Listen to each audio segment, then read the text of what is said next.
ಸಲಾರ್ನ first show ನೋಡಿ ಈಗ ತಾನೇ ಹೊರಗೆ ಬಂದೆ ಮತ್ತು ಏನು ಮೂವಿ ಗುರು. ಪ್ರಶಾಂತ್ ನೀಲ್ ಅವರಿಗೆ ನನ್ನ ದೊಡ್ಡ ಸಲ್ಯೂಟ್. ರಾಜಮೌಳಿಯ ನಂತರ ಪ್ರಭಾಸ್ ಅವರನ್ನು ಇಷ್ಟು ದೊಡ್ಡ ಸ್ಕೇಲಿನಲ್ಲಿ ತೋರಿಸುವುದು ಪ್ರಶಾಂತ್ ನೀಲ್ ಅವರಿಂದ ಮಾತ್ರ ಸಾಧ್ಯ. ಮತ್ತು 1 ಗಂಟೆ ಟಿಕೆಟ್ ಕೌಂಟರ್ ಅಲ್ಲಿ ನಿಂತು ಟಿಕೆಟ್ ತಗೊಂಡು ಬರುವಾಗ ಸಲಾರ್ ನೋಡಲು ಬಂದ ಆಡಿಯನ್ಸ್ ಗಳು ಬರೀ KGF ಬಗ್ಗೆನೇ ಮಾತನಾಡುತ್ತಿದ್ದರು. ಮತ್ತು ನಿಜಕ್ಕೂ ಸಲಾರ್ ಮೂವಿ KGF ಗೆ ಲಿಂಕ್ ಇದೆ ಅಥವಾ ಇಲ್ಲ ಅಂದರೆ ಪ್ರಶಾಂತ್ ನೀಲ್ ಅವರು ಹೇಳಿದ ಹಾಗೆ ಇದು KGF ಗೆ ಲಿಂಕ್ ಇಲ್ಲ. ಮತ್ತು ಸ್ಟಾರ್ಟಿಂಗ್ ಅಲ್ಲಿ ರಾಕಿಂಗ್ ಸ್ಟಾರ್ ಯಶ್ ಅವರ ಹೆಸರು ಕಾಣಿಸಿಕೊಳ್ಳುತ್ತದೆ. ಆದರೆ ಹಾಯ್ ಹಲೋ ನಮಸ್ಕಾರ, ನೀವು ನೋಡುತ್ತಿದ್ದೀರಾ ಸಿನಿಮಾ ಡಿಟೆಕ್ಟಿವ್ ಮತ್ತು ವಿಡಿಯೋವನ್ನು ಫುಲ್ ನೋಡಿ ಸಬ್ಸ್ಕ್ರೈಬ್ ಮಾಡಿಕೊಂಡು ಸಪೋರ್ಟ್ ಮಾಡಿ. ಕಥೆಯ ಆರಂಭವು ಇಬ್ಬರು ಸ್ನೇಹಿತರಿಂದಾಗುತ್ತದೆ. ಅವರಿಬ್ಬರ ಬಿಡಿಸಲಾಗದ ಸ್ನೇಹ ಮತ್ತು ಮೂವಿ ಶುರುವಾದ 10 ನಿಮಿಷದಲ್ಲಿ ಈ 2 ಚೈಲ್ಡ್ ಆಕ್ಟರ್ಸ್ ನಿಮ್ಮ ಹೃದಯವನ್ನು ಗೆದ್ದುಕೊಳ್ಳುತ್ತಾರೆ. ಏನು ಆಕ್ಟಿಂಗ್ ಮಾಡಿದ್ದಾರೆ ಗುರು. ಇದಾದ ಮೇಲೆ ಕತೆ ಮುಂದೆ ಹೋಗುತ್ತದೆ. ಆವಾಗ US ನಲ್ಲಿ ಕೃಷ್ಣಕಾಂತ್ ಎಂಬ ವ್ಯಕ್ತಿಯ ಮಗಳು ಇಂಡಿಯಾಗೆ ಬರುತ್ತಾಳೆ. ಆವಾಗ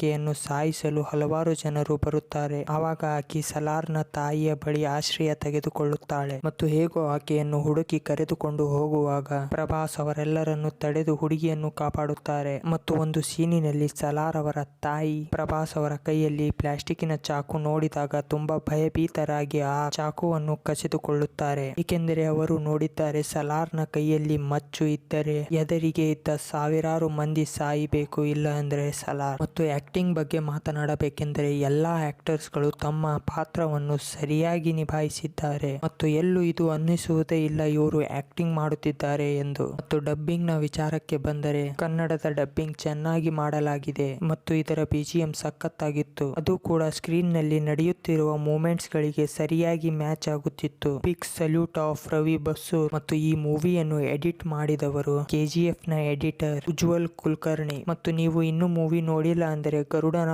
ಪಾತ್ರವೇನೆಂದು ಯೋಚಿಸಿರಬಹುದು. ಇವನು ರುದ್ರ. ಇವನು ರಾಜಮನ್ನಾರ್ನ ಮೊದಲನೇ ಹೆಂಡತಿ ಮಗ ಮತ್ತು ವರದರಾಜ್ ಮನ್ನಾರ್ ರಾಜಮನ್ನಾರಿನ 2ನೇ ಹೆಂಡತಿ ಮಗ. ಮತ್ತು ದೇವ ಈ 3 ಟ್ರೈಬ್ಸ್ ಗಳಲ್ಲಿ ಆ ಕೊನೆಯಲ್ಲಿ ಇರುವ ಟ್ರೈಬ್ಸ್ ನವನು. ಇದು ಅವನಿಗೆ ಗೊತ್ತಿರುವುದಿಲ್ಲ. ಮತ್ತು ಸಲಾರ್ನ ತಂದೆಯನ್ನು ಕೊಂದವರು ಯಾರು ಎಂಬುದನ್ನು ಮೂವಿ ನೋಡಿದರೆ ಗೊತ್ತಾಗುತ್ತದೆ. ಮತ್ತು ಫಸ್ಟ್ ಹಾಫಿನ ಕೊನೆಯ 20 ನಿಮಿಷಗಳು ಇದರ ಪಾರ್ಟ್ 2 ಬಗ್ಗೆ ಸುಳಿವು ಕೊಡುತ್ತದೆ. ಮತ್ತು ನನಗಂತರೂ ಈ ಮೂವಿ ಟೋಟಲಿ ತುಂಬಾನೇ ಇಷ್ಟ ಆಯಿತು. ನಿಮಗೆ ಹೇಗೆ ಅನ್ನಿಸ್ತು ಎಂಬುದನ್ನು ಕಾಮೆಂಟ್ ಮಾಡಿ ತಿಳಿಸಿ. ಮತ್ತು ನನ್ನ ಕಡೆಯಿಂದ ಈ ಮೂವಿಗೆ 5 ಔಟ್ ಆಫ್ 5 ಸ್ಟಾರ್ಸ್. ಮತ್ತು ಚಾನಲ್ ಅನ್ನು ಸಬ್ಸ್ಕ್ರೈಬ್ ಮಾಡಿಕೊಳ್ಳಿ.